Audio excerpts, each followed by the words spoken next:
ان حالات میں وہاں کے ڈسٹرکٹ مجسٹریٹ کی دعوت پر میں گومل پور پہنچا تاکہ وہاں کے باشندوں کو اس مصیبت سے نجات دلا سکوں۔ ان سے ابتدائی بات چیت سے میں نے اندازہ کیا کہ وہ بے حد نا امید ہو چکے اور اکثر لوگ اس علاقے سے ہجرت کرنے والے۔ جلد ہی مجھے پتہ چل گیا کہ دیہات والے میری کسی طرح کی مدد کرنے کو تیار نہ تھے۔ ان میں سے بعض تو یہ کہتے تھے کہ اگر اس شیطان کو معلوم ہو گیا کہ انہوں نے میری مدد کی ہے تو وہ ہمیں جیتا نہ چھوڑے گا۔ وہ بڑی دھیمی آواز میں باتیں کرتے کہ کہیں چیتا سن نہ لے اور انہیں موت کے گھاٹ نہ اتار دے۔ وہ رات میں نے گاؤں کے درمیان ایک ایسے مکان کے صحن میں بیٹھے بیٹھے گزار دی جس کے ایک طرف 12 فٹ اونچی دیوار تھی۔ میں نے کرسی کو دیوار سے ٹیک رکھا تھا اور مکان کی چھت پر کانٹے دار جھاڑیاں بچھا رکھی تھی کہ کہیں چیتا عقب سے چھت پر چڑھ کر مجھ پر حملہ آور نہ ہو جائے۔ وہ رات چاند سے خالی تھی مگر آسمان صاف تھا، جس کے باعث ستاروں کی روشنی اتنی ضرور تھی کہ میں اس چیتے کو آتا ہوا دیکھ سکوں۔ گاؤں کے رہنے والے شام کے 6 بجے گھروں کے کواڑ بند کر کے اندر چھپ گئے تھے۔ میں نے اپنی بندوق بھر کر اپنی گود میں رکھی ہوئی تھی اور میرے قریب ہی گرم چائے، ایک کمبل، پانی کی ایک بوتل، کچھ بسکٹ، ایک ٹارچ، پائپ کا تمباکو اور ایک ماچس، یہ سب چیزیں دھری تھی۔ یہ چیزیں رات بھر کے لیے میری ساتھی تھیں۔ سورج غروب ہونے کے ساتھ ہی گہرے تفکرات کی ایک ساتھ شروع ہو گئی، کیونکہ ستاروں کی چمک ابھی اتنی تیز نہ ہوئی تھی کہ گرد و پیش کی اشیاء دھندلی سی بھی نظر آ سکیں۔ علاوہ بریں گاؤں کے مغرب میں 2 پہاڑیاں تھیں جن کے عقب میں سورج غروب ہونے کے ساتھ ہی شام کو شفق بھی مٹ گئی تھی، جس کے باعث قبل از وقت اندھیرا پھیل گیا تھا۔ میں نے اپنی بندوق ہاتھ میں لی اور ارد گرد گھومنے لگا۔ میری نظریں گاؤں کی ویران گلیوں میں گھوم رہی تھیں۔ اگر اس وقت میں جنگل میں ہوتا تو خوش ہوتا، کیونکہ پرندوں کی چیخو پکار سے مجھے چیتے کی آمد کا پتہ چل جاتا، مگر یہاں تو موت جیسی خاموشی طاری تھی۔ گاؤں کے باسی اپنے مقفل کواڑوں کے پیچھے دم سادے میری چیخو پکار کے منتظر تھے۔ انہیں یقین تھا کہ چیتا یقیناً مجھے اپنا شکار بنا لے گا۔ وقت گزرنے کے ساتھ ساتھ ستاروں کی چمک بھی بڑھتی گئی اور 7:15 بجے تک ستاروں کی روشنی اس قدر تیز ہو گئی کہ میں آس پاس کی ہر چیز کو دیکھ سکتا تھا۔ میرا اعتماد واپس آ گیا اور میں نے سوچا کہ اگر چیتا اس گاؤں کے گرد و نواح میں موجود ہو تو اسے اپنی سمت آنے کی ترغیب دینی چاہیے۔ میں تھوڑے تھوڑے وقفے کے بعد بلند آواز میں کھانسنے اور پھر خود ہی سے باتیں کرنے لگا تاکہ چیتا میری آواز سن کر ادھر آئے۔ مجھے معلوم نہیں کہ آپ میں سے کسی نے کبھی خود سے بلند آواز میں باتیں کی ہوں، خواہ کسی چیتے کو ترغیب دینے ہی کی غرض سے۔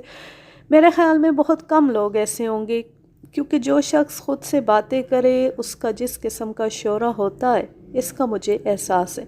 مجھے یقین ہے کہ میں نے دیہاتیوں میں وہ شہرت حاصل کر لیا تھا جو اپنے بند دروازوں کے پیچھے سے میری باتیں سن رہے تھے، مگر یقین کریں کہ خود سے پہروں باتیں کرنا اور اس کے ساتھ ہی کسی شیر یا چیتے کی آمد پر گہری نظر رکھنا کوئی آسان بات نہیں۔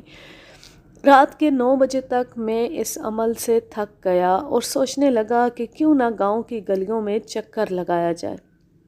تھوڑے سے تذبذب کے بعد میں اٹھا اور گلیوں میں چکر کاٹنے لگا۔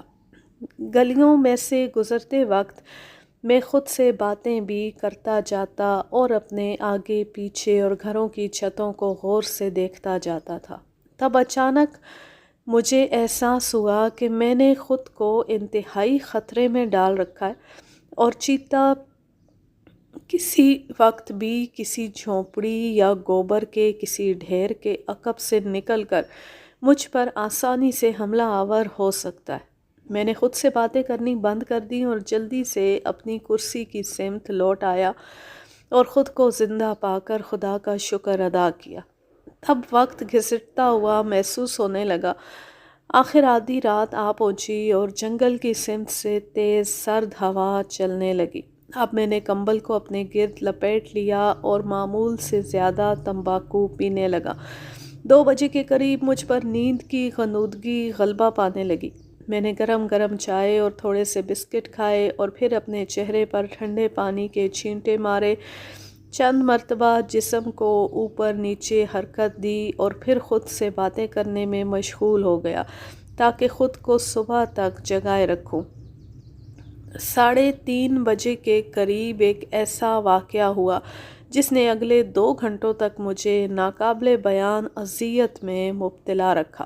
سرد اور تیز ہوا کے ساتھ ہی بادلوں کے غول ہوا کے کندھوں پر سوار گاؤں کے اوپر سے گزرنے لگے اور ہر طرف گہری تاریکی چھا گئی۔ اگر اس وقت چیتا مجھ سے 1 گز کے فاصلے پر بھی ہوتا تو میں اسے دیکھ نہ سکتا۔ میں اس وقت عجیب حالت میں تھا اور چیتے کے رحم و کرم پر تھا۔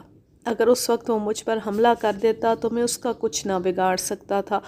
میں بار بار اپنی ٹارچ کی روشنی گلی کی ایک نکڑ سے دوسری نکڑ تک پھینکتا، کیونکہ اگر چیتا کہیں آس پاس ہوتا تو زندہ رہنے کے لیے یہ عمل بہت ضروری تھا۔ حالانکہ یوں کرنے سے اسے ہلاک کرنے کے مواقع کم ہو رہے تھے۔ ظاہر ہے چیتا روشنی سے ڈر کر بھاگ جاتا۔ اس کے باوجود ایک امکان تھا کہ شاید چیتا روشنی سے نہ ڈرے اور میں اسے دیکھ کر ہلاک کرنے میں کامیاب ہو سکوں، لیکن میری یہ توقع پوری نہ ہو سکی۔ رات بھر کی چوکسی سے میرا جسم بے حد تھک گیا تھا۔ میں صبح 6 گھنٹے سویا اور پھر مختلف دیہاتیوں سے سوالات کرنے لگا۔ اپنی امیدوں کے خلاف صبح مجھے زندہ دیکھ کر اور رات بھر میری باتیں سن کر ان میں کچھ اعتماد آ گیا اور انہوں نے مجھے چیتے کے متعلق مزید باتیں بتائیں۔ چیتا اس علاقے میں ایک جگہ کبھی زیادہ دیر تک نہ رہا تھا اور جس جگہ آج شکار کرتا دوسرے دن اس سے کئی میل دور حملہ آور ہوتا۔ چونکہ گزشتہ 3 ہفتوں میں گومل پور میں اس نے کوئی شخص ہلاک نہ کیا تھا، اس لیے اس کے وہاں آنے کا زیادہ امکان تھا اور اس کے تعاقب میں بے ترتیب گھومنے سے بہتر تھا کہ میں گومل پور ہی میں رہ کر اس کا انتظار کرتا۔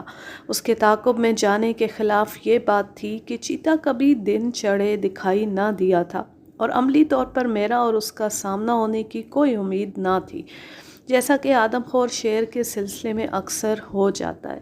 مجھے یہ بھی بتایا گیا کہ چیتے کا داہنا پنجہ زخمی ہونے کے باعث قدرے مڑ گیا تھا۔ بعد میں اس کے پنجوں کے نشانات دیکھنے سے اس حقیقت کی تصدیق بھی ہو گئی تھی۔ دوپہر کے کھانے کے بعد میرے ذہن میں ایک تجویز آئی جس کے باعث میں گزشتہ رات والی بے آرامی سے بچ سکتا تھا۔ وہ تجویز یہ تھی کہ میں ایک جھونپڑی کا دروازہ کھلا رکھوں اور اس کے اندر ایک آدمی کا بت بنا کر رکھ دوں اور خود اسی جھونپڑی کے ایک گوشے میں صندوقوں کے پیچھے چھپ کر بیٹھا رہوں۔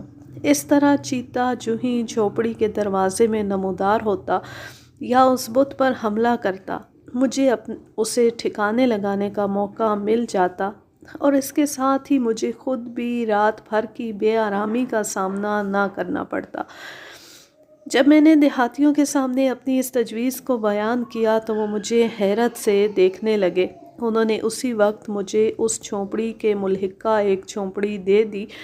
یہ وہی تھی جس میں ایک دفعہ داخل ہو کر چیتے نے وہاں کے 4 باسیوں کو ہلاک کر دیا تھا۔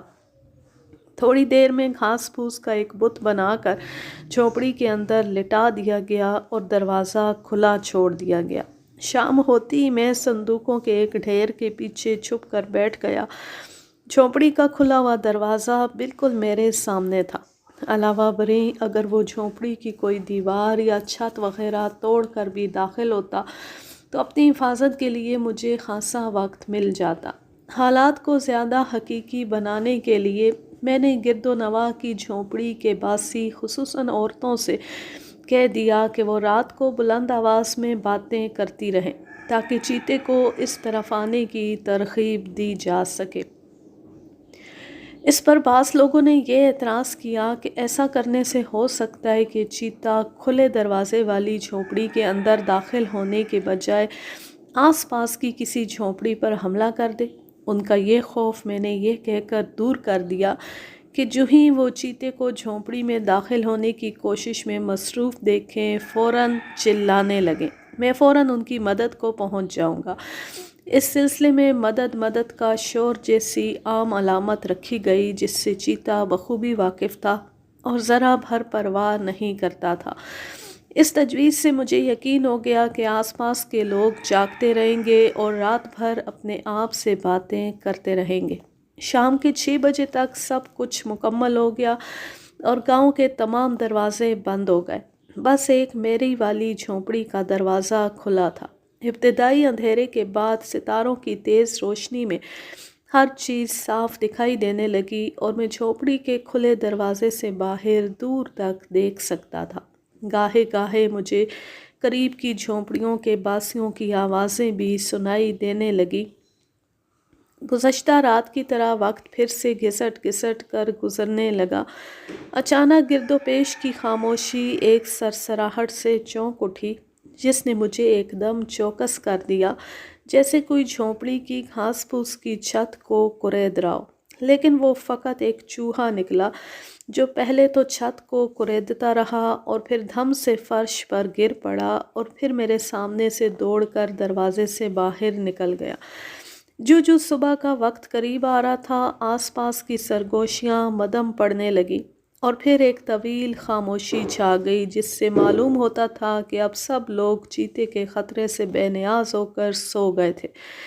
میں جاگتا رہا اور گاہے گاہے چائے اور تمباکو پیتا رہا، لیکن چوہوں کی لگاتار آوازوں کے سوا اور کچھ سننے میں نہ آیا جو جھونپڑی میں ایک دوسرے کا تعاقب کر رہے تھے اور کبھی کبھی میرے سامنے سے بھی گزر جاتے۔ آخر دن چڑھ آیا اور رت جگی کی شکستگی نے مجھ پر غلبہ پا لیا اور میں وہیں سو گیا۔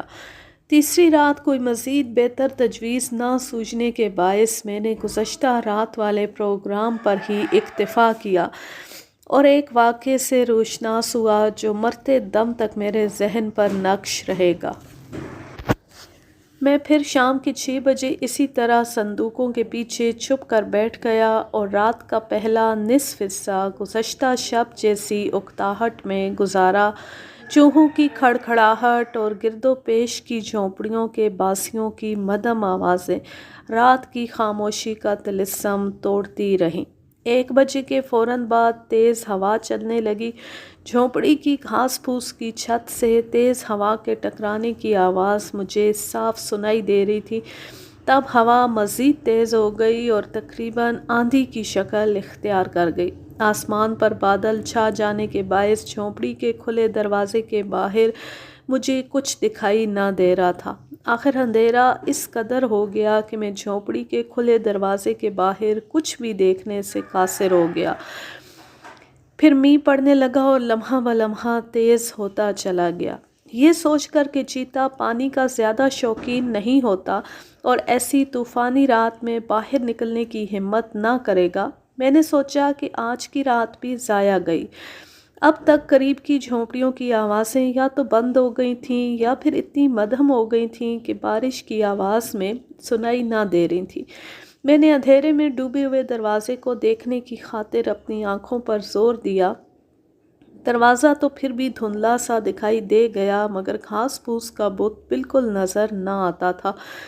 گزشتہ 2 راتوں کی مسلسل بیداری سے میری آنکھیں اور ذہن اس قدر بوجھل ہو چکے تھے کہ دروازے کی سمت دیکھتے ہی دیکھتے مجھے نیند نے چپکے سے دبوچ لیا۔ میں کتنی دیر سویا رہا اس کے متعلق میں کچھ نہیں کہہ سکتا، لیکن میرا خیال ہے کہ میں خاصی دیر سویا تھا۔ پھر میں ایک دم افراتفری کے عالم میں یہ احساس لیے ہوئے جاگ اٹھا کہ حالات ٹھیک نہیں ہیں۔ عام آدمی خواب سے بیدار ہو کر اپنے حواس مجتمع کرنے میں کچھ وقت لیتا ہے، لیکن جنگل کی تربیت اور خطرناک جگہوں میں ایک عمر گزارنے کے باعث نیند سے بیدار ہوتی مجھے معلوم ہو گیا کہ میں کس صورتحال میں تھا۔ بارش ختم ہو گئی تھی اور مطلع قدرے صاف نظر آتا تھا کیونکہ اب باہر کا دروازہ تھوڑا بہت دکھائی دے رہا تھا اور اس کے سامنے بت زمین پر بیٹھا تھا۔ تب ایک عجیب واقعہ رونما ہوا۔ مجھے وہ بت حرکت کرتا ہوا دکھائی دیا اور جب میں نے زیادہ غور سے دیکھا تو وہ ہرانے کی آواز کے ہمراہ جھونپڑی سے غائب ہو گیا۔ مجھے فوراً چیتے کی موجودگی کا احساس ہو گیا جو گھاس کے بت کو انسان سمجھ کر جھونپڑی سے باہر لے گیا تھا اور اب اس کے پیٹ کو چیر پھاڑ رہا تھا۔ اس وقت جو ہراہٹ میں نے سنی تھی وہ چیتے کے اس احساس کی ترجمان تھی کہ جس چیز پر اس نے حملہ کیا وہ انسان نہ تھا۔ ٹارچ کو جلا کر اپنے قدموں پر کھڑا ہوتی میں نے صندوقوں کی دیوار کو دھکیل کر ایک طرف کر دیا اور چھلانگ لگا کر دروازے میں آ پہنچا۔ میں نے جلدی سے ٹارچ روشن کی اور اس کی روشنی کو گلی کے دونوں اطراف دوڑانے لگا، لیکن مجھے کچھ نظر نہ آیا۔ اس خیال کے تحت کہ چیتا ابھی یہیں کہیں اندھیرے میں چھپا ہوگا، میں ٹارچ کی روشنی ہر گوشے میں ڈالتا ہوا بڑی احتیاط سے گلی میں چلنے لگا۔ گوشہ گوشہ چھان مارا لیکن میرا دشمن کہیں دکھائی نہ دیا۔ تب اچانک مجھے اس چیتے کی مکارانہ فنکاری کے قصے یاد آ گئے۔ جس طرح میری ایک چھٹی حس نے مجھے خطرے کے وقت نیند سے بیدار کر دیا تھا، اسی طرح ایک انوکھی حس نے چیتے کو باخبر کر دیا تھا کہ وہاں اس کا دشمن موجود تھا۔ شاید ٹارچ کی روشنی نے اسے بھاگ جانے پر مائل کر دیا تھا۔ بہرحال جو وجہ بھی تھی، آدم خور بڑی چالاکی اور خاموشی سے اپنی جان بچا کر نکل گیا تھا۔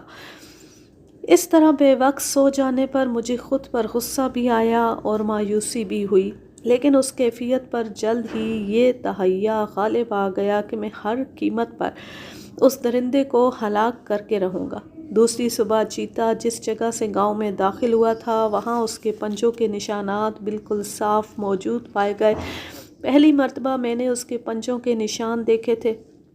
اس کے داہنے پنجے کا نشان واقعی واضح نہ تھا، جس سے معلوم ہوتا تھا کہ وہ اپنی اگلی داہنی ٹانگ کی ایک سمت پر زور دے کر چلنے کا عادی ہو گیا تھا۔ یہ دیکھ کر مجھ پر یہ بات واضح ہو گئی کہ چیتے کے پاؤں میں جو زخم آیا تھا اسی نے اسے آدم خور بنا دیا ہے۔ بعد میں اس کا زخمی پاؤں میں نے خود دیکھا اور اس کے پنجے کا نشان دیکھ کر میں نے اس کے آدم خور ہونے کے متعلق جو نتیجہ اخذ کیا تھا غلط ثابت ہوا، کیونکہ چیتے کے آدم خور ہونے کی وجہ دوسری نکلی۔ وہ یہ تھی کہ ایک دفعہ اس علاقے میں بڑا زبردست ہیضہ پھیلا تھا جس کے باعث سینکڑوں لوگ مر گئے تھے۔ ان کی تجہیز و تکفین کرنے کے بجائے لوگ ان کی لاشیں جنگل میں چھوڑ آتے تاکہ وہ چیلوں، گدھوں وغیرہ کی خوراک بن جائیں۔ اس موقع پر چیتے نے پہلی دفعہ انسانی گوشت کا مزہ چکھا اور بعد میں اس مزے کی چاٹ میں وہ آدم خور بن گیا۔ مجھے اس بات کا احساس بھی ہو گیا کہ یہ چیتا انسانوں جیسی منطق کا مالک تھا اور اب ایک طویل عرصے تک اس کا گومل پور آنے کا کوئی امکان نہ تھا، کیونکہ گزشتہ شب ٹارچ کی روشنی سے اس کا تعاقب کر کے میں نے اسے ڈرا دیا تھا۔ اسی باعث میں نے اپنی قیام گاہ بدل لینے کا ارادہ کر لیا اور گومل پور سے 18 میل دور ایک دوسرے گاؤں جس کا نام دیوارا بتا تھا جانے کا فیصلہ کر لیا، جہاں آدم خور چیتے نے پہلی 5 انسانی زندگیوں کو اپنا شکار بنایا تھا اور اب 1 ماہ سے وہاں نہ گیا تھا۔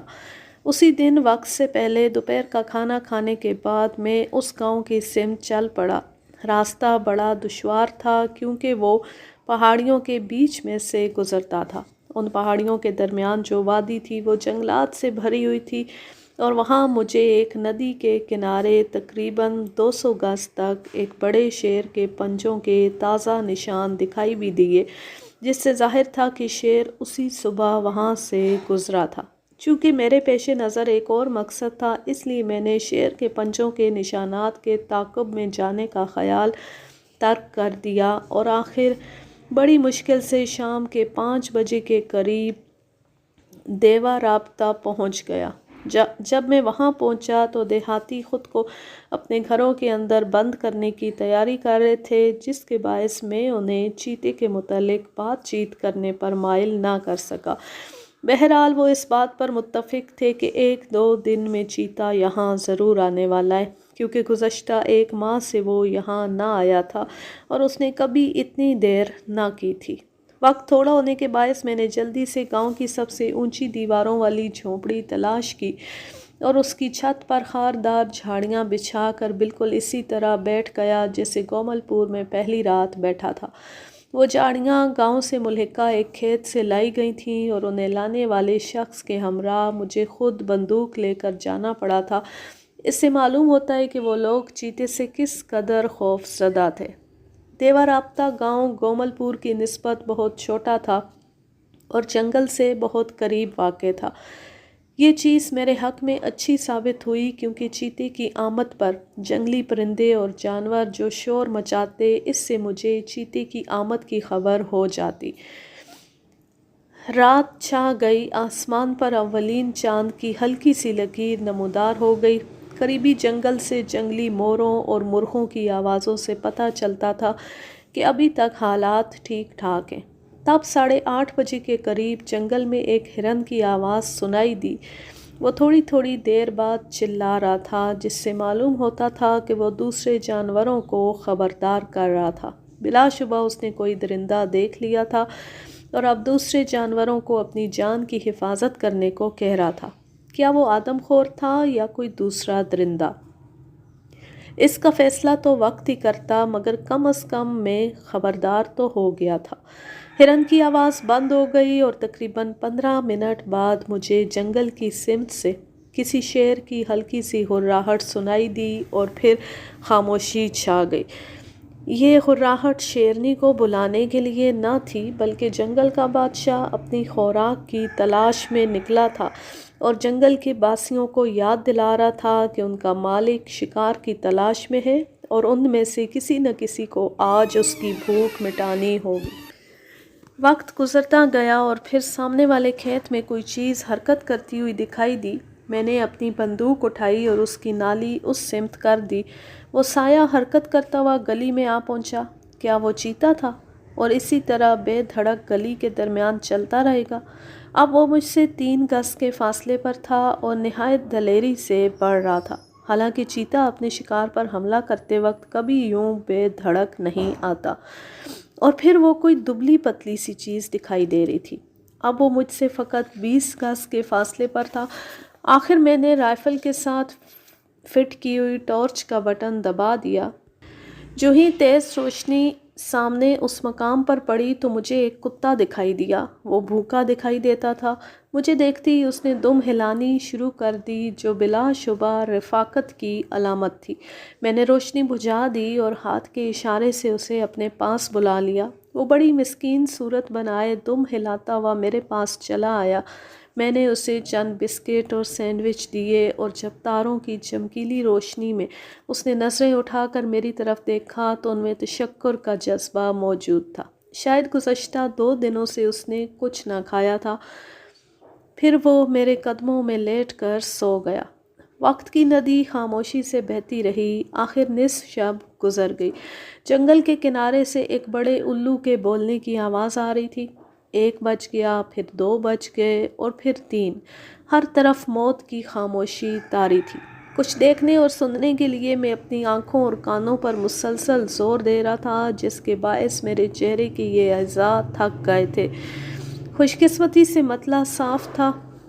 تب اچانک ایک پرندے کی تیز آواز سنائی دی۔ وہ جلدی جلدی بول رہا تھا۔ وہ گھبرایا ہوا تھا جیسے اس نے کوئی چیز دیکھ لی ہو۔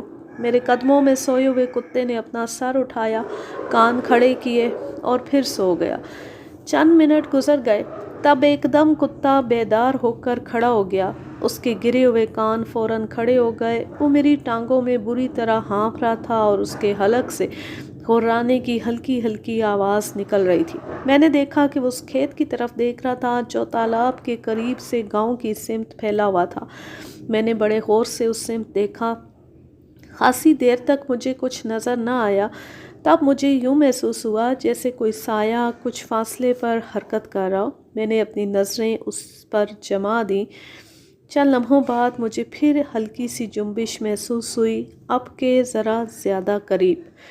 اپنا بایاں انگوٹھا ٹارچ کے بٹن پر رکھتے ہوئے میں دم سادے انتظار کرنے لگا۔ 5 منٹ، 10 منٹ، تب میں نے ایک دراز جسم کو خود سے 20 گز کے فاصلے پر بڑی پھرتی مگر خاموشی سے ایک جھونپڑی کی چھت پر چھلانگ لگا کر چڑھتے دیکھا۔ اس جگہ سے تمام جھونپڑیوں کی چھتیں ایک دوسرے سے ملی ہوئی تھیں۔ میں نے اندازہ کیا کہ چیتا مجھ پر سامنے سے حملہ کرنے کے بجائے جھونپڑیوں کی چھتوں پر سے ہو کر حملہ کرنا چاہتا ہے۔ میں جلدی سے اٹھا اور اپنی پیٹھ دیوار کے ساتھ لگا دی۔ چھت کا آگے کی سمت بڑا ہوا سائبان مجھ پر سایہ کر کے اس جگہ تک چلا گیا تھا جہاں کچھ دیر پہلے میں بیٹھا ہوا تھا، اور یہ فاصلہ زیادہ سے زیادہ 18 انچ کا تھا۔ میں نے ایک انگلی بندوق کے گھوڑے پر رکھی ہوئی تھی اور بائیں ہاتھ کا انگوٹھا ٹارچ کے بٹن پر۔ اگلے 15 منٹ سخت پریشانی میں کٹے، یہ دیکھنے کے لیے چیتا کہاں ہے۔ میں چاروں سمت دیکھ رہا تھا اور دل میں ڈر رہا تھا کہ کہیں وہ اچانک مجھ پر حملہ آور نہ ہو جائے۔ ویسے خدا کا شکر ہے کہ مطلع بدستور صاف رہا، اور تب کتا جو اب تک میرے قدموں میں بے چینی سے لوٹ رہا تھا ایک دم اٹھا اور چھلانگ لگا کر گلی میں چلا گیا، اور جس جھونپڑی کی دیوار کے عقب میں پناہ گزین تھا اس کے ایک گوشے کی طرف منہ کر کے زور زور سے بھونکنے لگا۔ اس کے اشارے نے میری زندگی بچا لی، کیونکہ اس کے فوراً بعد چیتا جھونپڑی کے اس گوشے سے نمودار ہو کر مجھ پر پل پڑا۔ مجھے فقط اتنی مہلت ملی کہ ٹارچ کا بٹن دبا کر تیز روشنی کی زد میں آئے ہوئے چیتے پر گولی چلا سکوں۔ چیتے کی آنکھیں چمک رہی تھیں اور منہ غصے سے کھلا ہوا تھا۔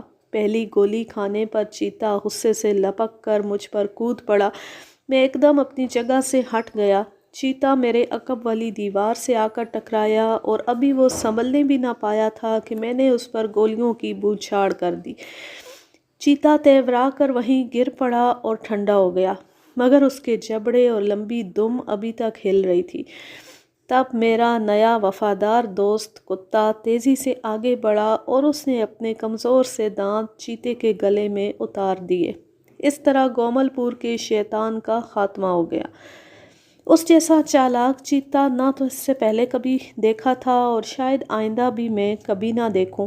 دوسری صبح جب میں اس چیتے کی کھال اتار رہا تھا تو میں نے دیکھا کہ اس کے دائنے پنجے کے زخم کی وجہ کوئی گولی وغیرہ نہ تھی، بلکہ اس کے اندر 2 تیز کانٹے چبھے ہوئے تھے جو آگے جا کر ٹوٹ گئے تھے۔ ان کانٹوں کی نوکیں ابھی تک اس کے پنجے میں موجود تھیں، جن کی تکلیف کے باعث وہ عام رفتار سے چل پھر نہ سکتا تھا۔ میں اپنے دوست کتے کو اپنے گھر لے آیا اور اسے نہلا کر کھانا کھلایا۔ میں نے اس کا نام نیپیر رکھا۔ تب نیپیر کئی برس میرے پاس رہا۔ مجھے اکثر ان چند بسکٹوں اور سینڈوچز کا خیال آتا ہے جنہوں نے اس کا ننھا سا دل مول لیا تھا، اور جس کا بدلہ اس نے 2 گھنٹے بعد ہی میری زندگی بچا کر اتار دیا تھا۔ اس کہانی کا ماخذ ہے شیر جم کاربیٹ، کینتھ اینڈرسن اور دیگر۔ میری لائبریری، لاہور، سن 1961۔ یوں یہ زبردست کہانی اپنے اختتام کو پہنچی۔ اب میں لیتی ہوں آپ سے اجازت۔ جہاں رہیں خوش رہیں، شاد و آباد رہیں، ہنستے مسکراتے رہیں، اور اگر یہ کہانی یا میرا انداز پسند آئے تو اس چینل کو سبسکرائب ضرور کر لیں۔ اللہ حافظ، اللہ نگہبان۔